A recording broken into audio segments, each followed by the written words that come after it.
Hello and welcome. I'm Esther Martinez, a sewing and pattern designer and the creator behind Looks and DIY. Today, I will show you how to sew the Circe sweatshirt, the same sweatshirt I'm wearing. The Circe sweatshirt is a relaxed fit style with lantern sleeves. Its main feature is that the volume sits between the elbow and the wrist. I think it is a lot of fun to sew. You will find all the details on sizing, materials, cutting, and other specifications in the instruction PDF, along with the different printing sizes of the pattern, A0, A3, A4, and a US letter. And now, let's have a good time together.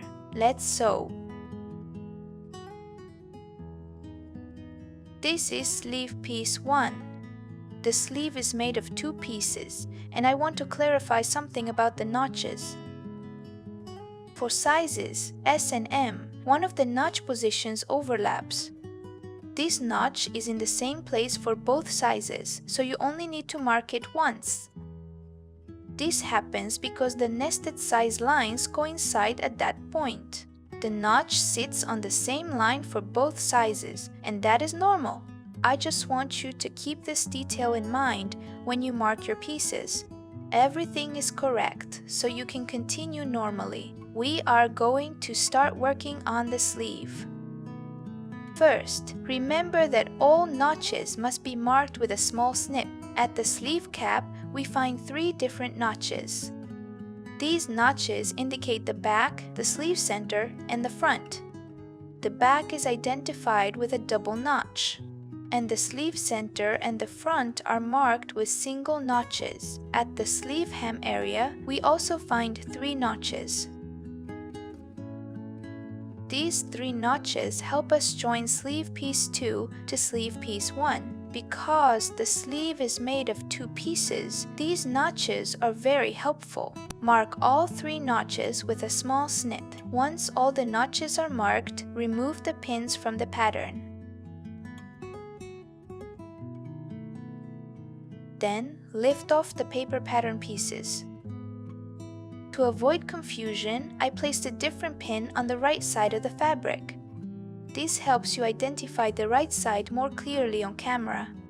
These are the sleeve pieces. Piece 2 is the one with the deeper curve. Piece 1 is the piece we just unpinned from the pattern. Now, place the right sides together. To join the pieces, use the lower notches as alignment points. Match those bottom notches before you start pinning.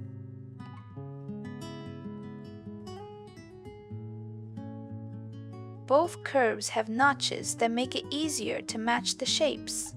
Once the notches meet, the curves will line up smoothly.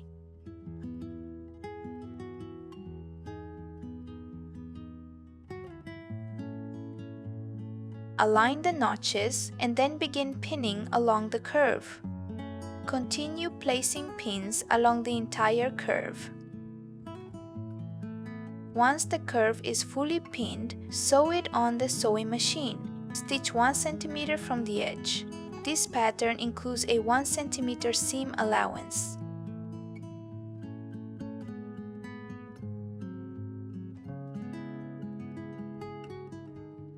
After joining the pieces, press the seam open with the iron.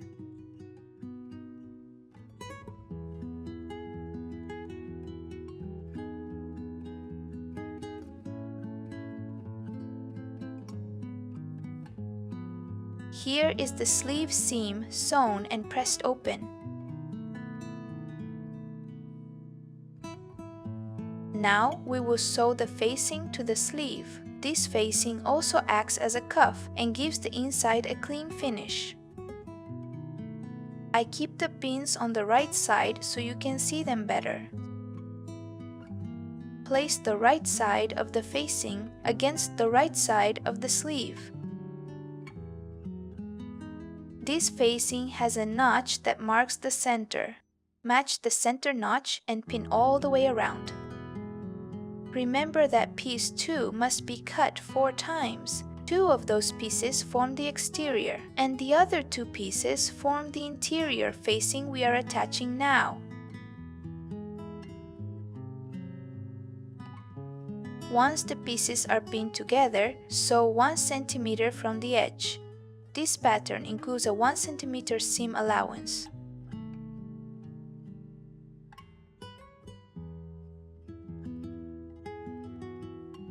When the facing is attached, the sleeve will look like this. Now we are going to understitch.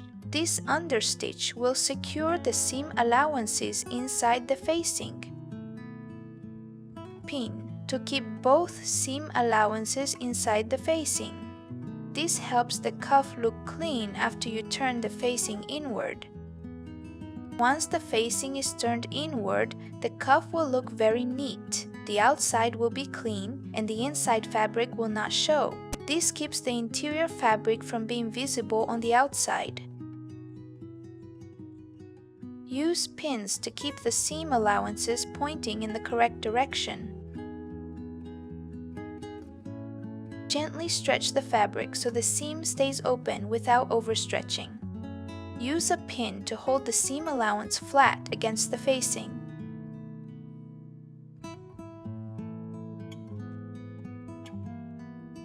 You can baste first so the facing and seam allowance do not shift.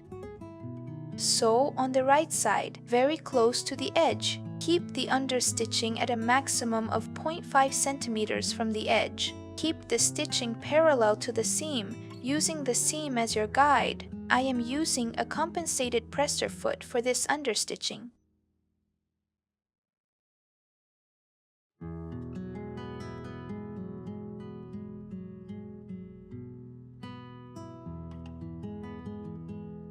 Now match the underarm seams of the facing and sleeve piece too. Place the right sides together for this step. Align the seams so they coincide exactly.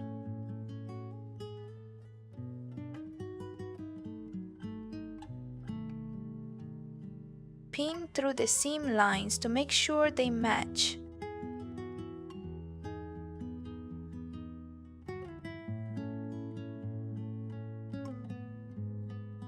Place another pin at the bottom edge of the facing.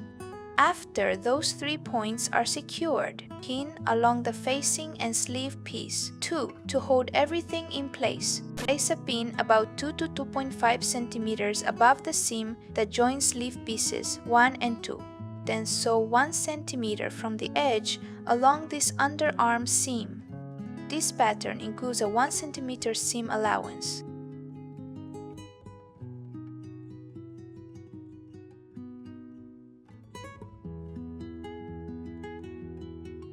After sewing, press the seam open with the iron.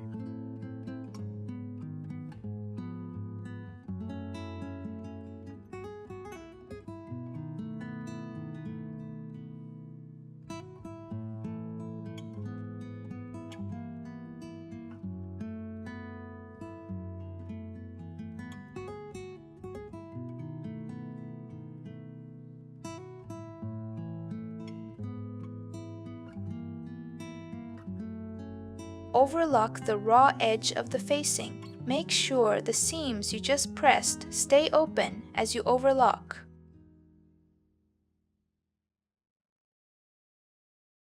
To help position the facing in the next step, add a few hand tacks to keep the seam allowances open. Even after pressing, thick fabrics can make the seams lift. In my case, the knit is not very thick, but it still wants to rise. Since we will be turning the sleeve, this stitching helps keep the seams in place. We'll stitch the seam allowances of piece 2 to the facing to keep them flat. I will use a light thread color so you can see it on camera. This stitching will not be visible on the finished garment. It only needs to be a small line of stitching to hold the seam allowances down. Make the same hand tacks on both seam allowances. Carry the thread across to the other seam allowance without trimming it. As mentioned, this stitching will not be seen.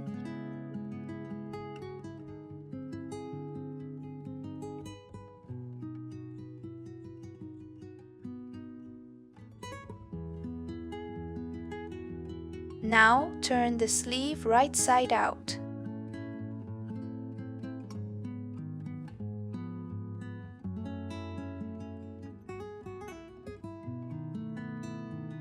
With the facing inside, you can already see the cuff.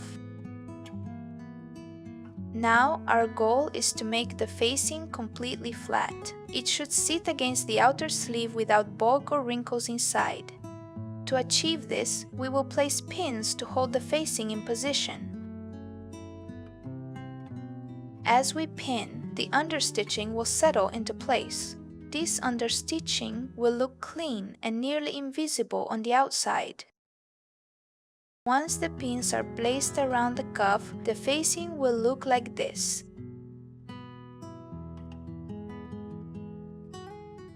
Keep pinning upward so the facing continues straight. Continue the same process along the sleeve. Add more pins to keep the facing securely in place. Some of the most important pins are the ones at the seam. Make sure this seam is pressed open before you pin it. Feel the seam allowances so they sit fully open to opposite sides. Match the facing seam with the sleeve seam. These stitching lines should meet exactly. To achieve this, place pins that pass through both seam lines. These pins should keep the two seams perfectly aligned. Check that the seams are open in both the sleeve and the facing.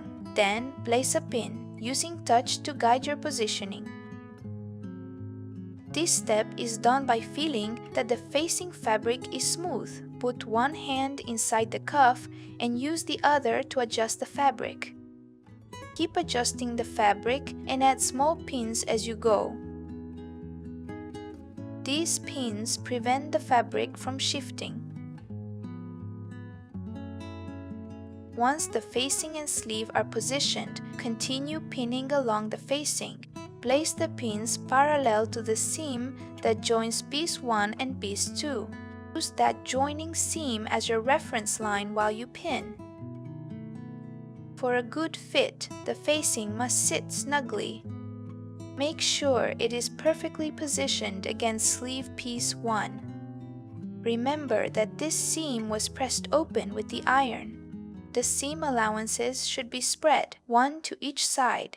With one hand inside the sleeve, start smoothing the fabric. Keep adjusting it until the facing sits straight. The facing should cover the seams as it conforms to the sleeve. It is important that the facing stays in place. Make sure it does not create odd shapes or pull the sleeve fabric. The facing must lie completely flat.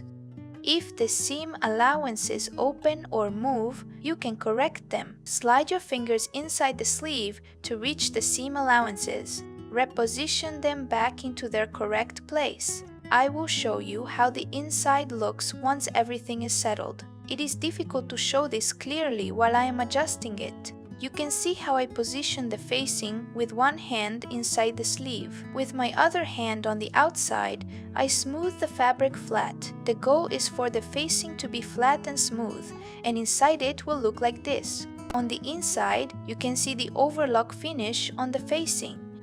This facing covers the seams on the inside of the sleeve. The facing is slightly larger than the seam allowance on sleeve piece 1. This happens because the understitching makes the facing extend upward. It rises a little higher so it can cover the seam allowance.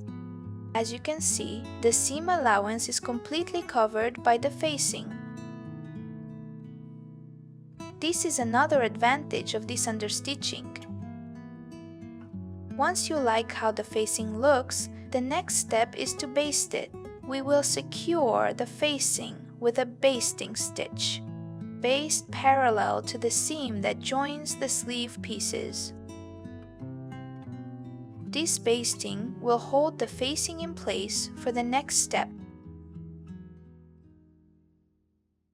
Once the basting is done, remove the first round of pins.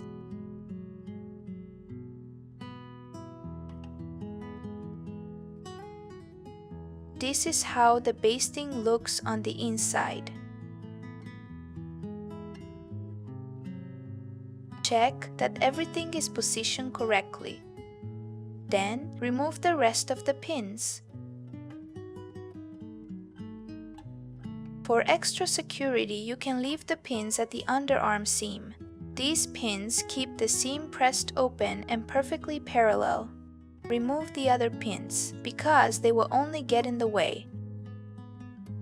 Now, we will sew the top stitching that will join the two pieces. Stitch along the edge parallel to the sleeve joining seam.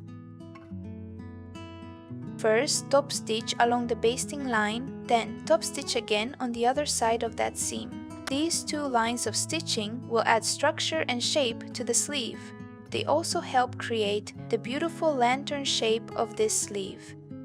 Keep this top stitching no more than 0.5 cm from the edge.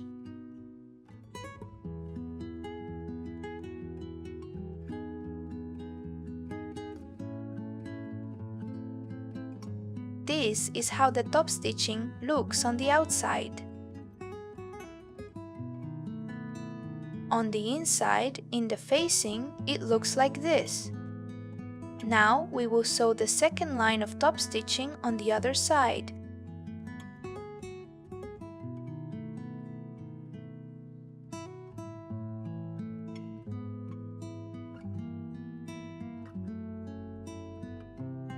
Once the second top stitching is done, this is how it looks on the outside. This is how it looks on the inside. Now we will start preparing the sweatshirt body. I marked the right side of the fabric with a pin. Place the front and back right sides together, matching the shoulders.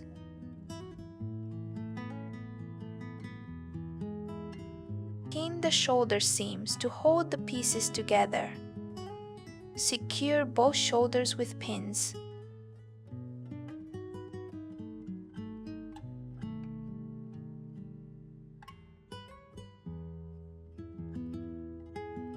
Sew the shoulder seams 1 cm from the edge. This pattern includes a 1 cm seam allowance.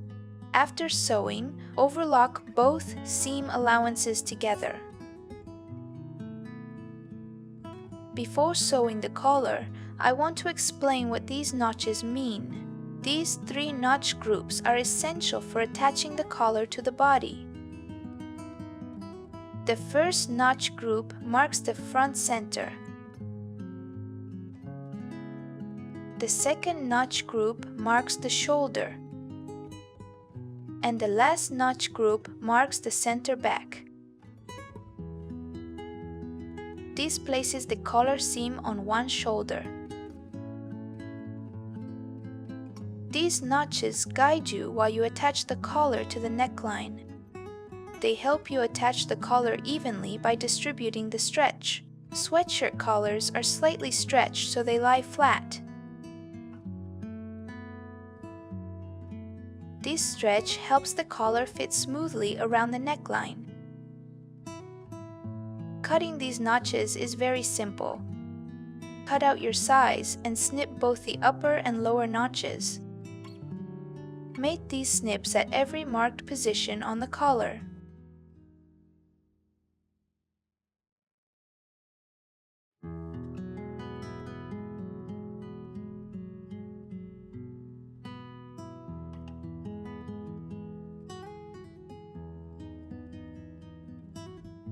Once all notches and fold marks are snipped, remove the pins.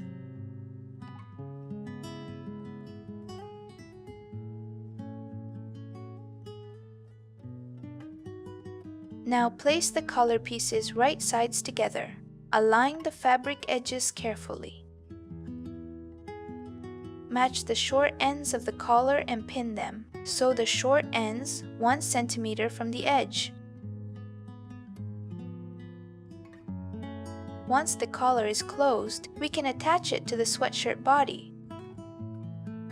First, mark the front center of the collar. Fold the collar so the shoulder points meet to locate the front center. Make a small snip there and repeat to mark the center back. With both centers marked, we can start assembling the collar. Fold the collar inward along the fold notches. Separate the seam allowances using the fold notches as guides. Use pins to pick up the snips you just marked. Secure each marked point with a pin.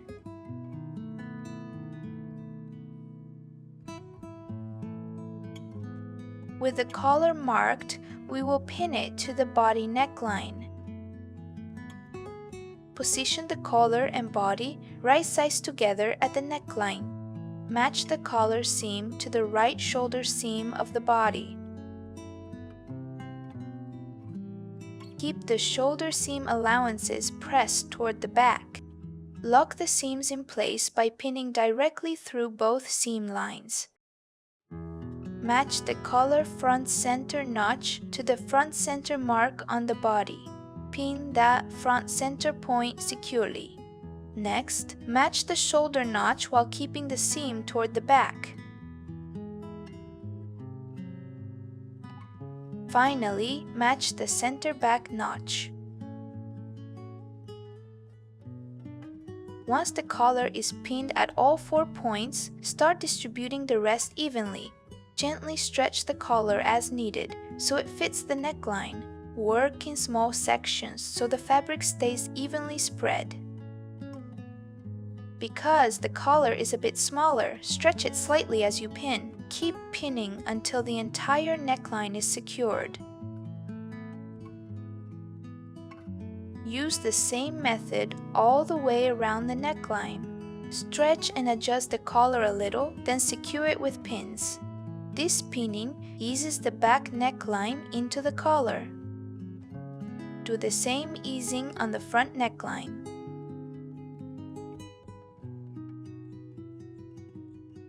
This is how the neckline looks on the inside and on the outside. To make machine sewing easier, I prefer to baste the collar in place first. Otherwise, you would have to keep stretching and repositioning the fabric while sewing. That constant adjusting can make the stitching more difficult. A basting stitch keeps everything stable for the machine seam.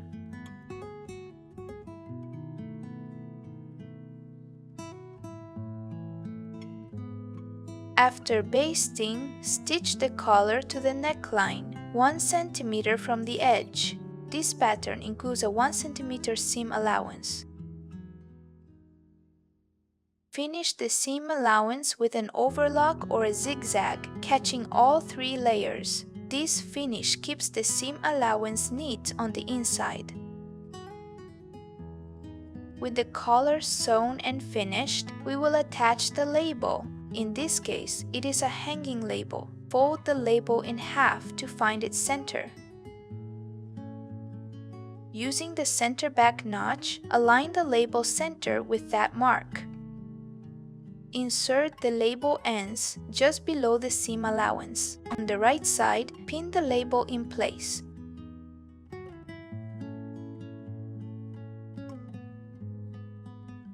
Pin the other side of the label in the same way. Once positioned, remove the center pin. Now, top stitch right along the edge. Press the sweatshirt fabric and seam allowance down. Top stitch along the edge around the collar. Keep this top stitching no more than 0.5 cm from the edge. As you top stitch, sew over the pins holding the label ends.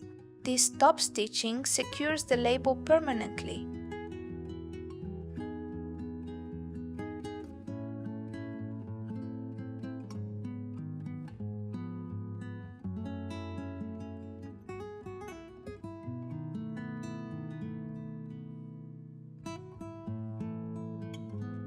Now, we will attach the sleeve to the body while both pieces are open. First, identify the different notches. Start by matching the 2 back notches. You can see these back notches on both the sleeve and the back armhole. Once you identify them, align the notches together. Pin the back notches together.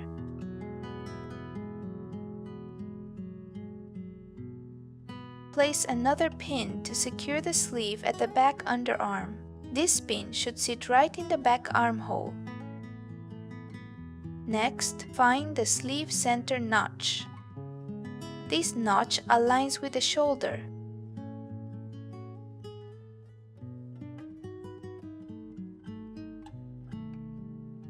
Keep the shoulder seam allowance directed toward the back. This helps the sleeve sit correctly on the shoulder.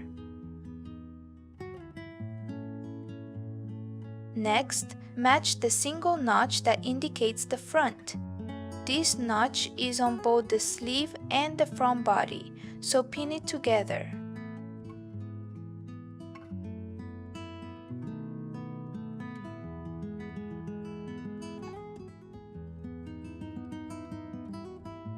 Finally, place a pin in the armhole to hold the remaining section. With these 5 points pinned, the sleeve is positioned correctly. Now add pins all along the sleeve cap.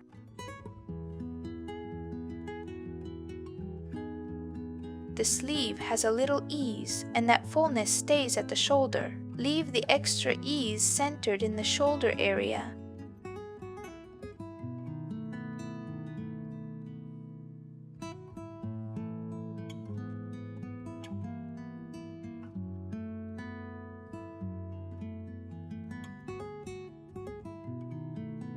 Once the sleeve cap is pinned all the way around, sew it on the sewing machine. Stitch 1 cm from the edge.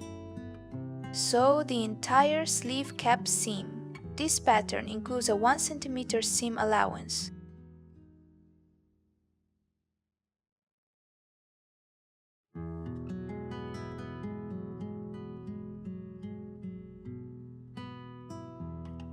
Once the sleeve is attached, overlock the seam allowances together. Then, turn the sweatshirt inside out to close the side seams. We are going to sew the sweatshirt side seam and the sleeve underarm seam in one pass. First, align the sleeve to body seam at the armhole. Make sure the armhole seams match perfectly before you pin.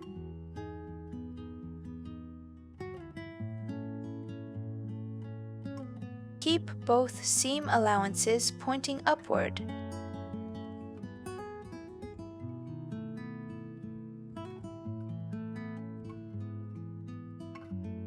On the sweatshirt side seam, there are 2 notches.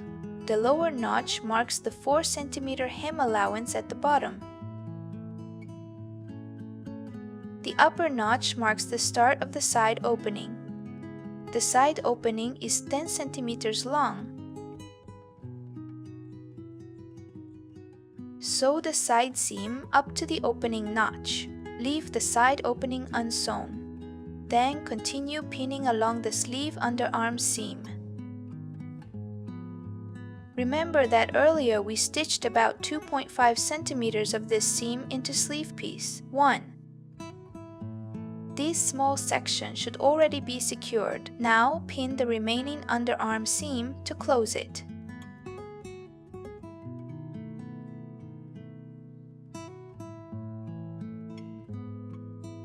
Stitch the underarm seam and side seam in one pass. Sew 1 cm from the edge. Continue stitching until you reach the opening notch. Stop sewing at the notch that marks the opening. This pattern includes a 1 cm seam allowance, and you will do the same on both sides.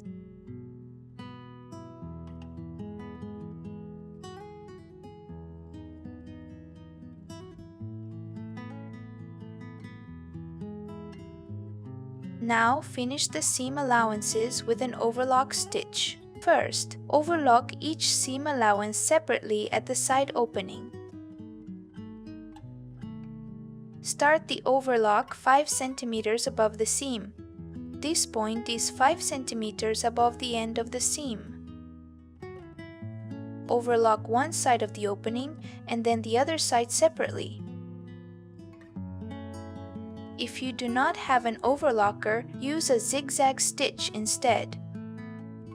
To finish, overlock the side seam allowances together. Start 2.5 centimeters above the overlocked edge at the opening. Catch both seam allowances together so the fabric does not fray. Continue overlocking up the side seam. Stop when you reach the sleeve underarm seam. This overlock secures both sides and keeps the opening from unraveling. It also reinforces the overlocked edge at the opening. Finally, we will hem the bottom of the sweatshirt. First, fold a 0.5 centimeter double. Fold hem along the side opening. Pin the fold in place. I recommend basting this hem before stitching.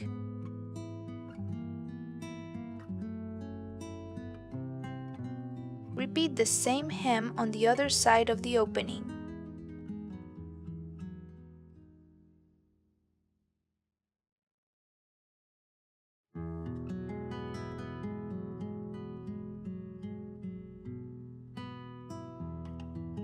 Once the entire opening is pinned, baste it just as I have done here. This side of the opening is already basted. After basting the opening, baste the bottom hem as well. For the bottom hem, start with the first pin to hold the fold. Keep adding pins to secure the fold all along the bottom edge.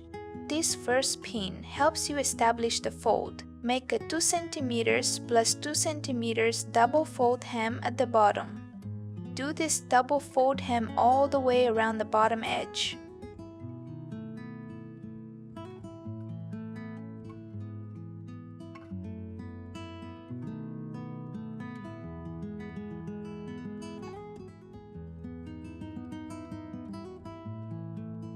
Once the entire bottom hem is pinned, baste it as well.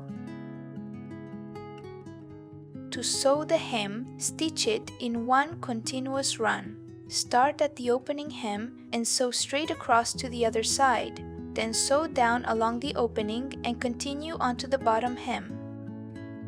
Sew around the bottom edge to catch the fold neatly. Continue until you reach the opening again. Repeat the same path around the opening to complete the hem.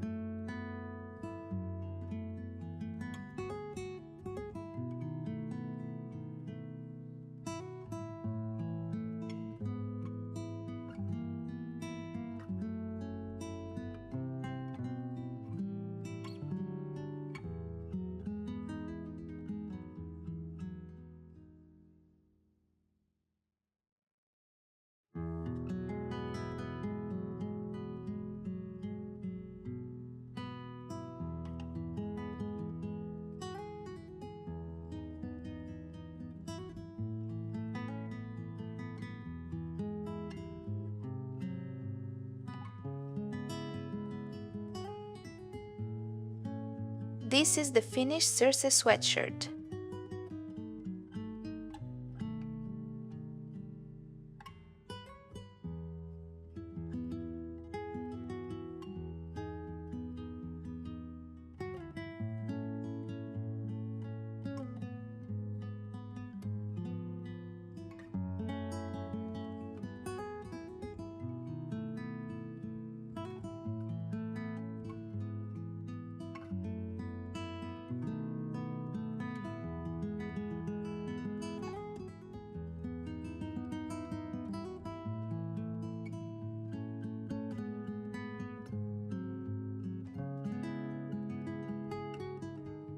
I hope you enjoyed sewing with me. Share a review and a photo of your creation. You will inspire many sewists with your finished Circe sweatshirt. I will see you in the next looks and DIY pattern.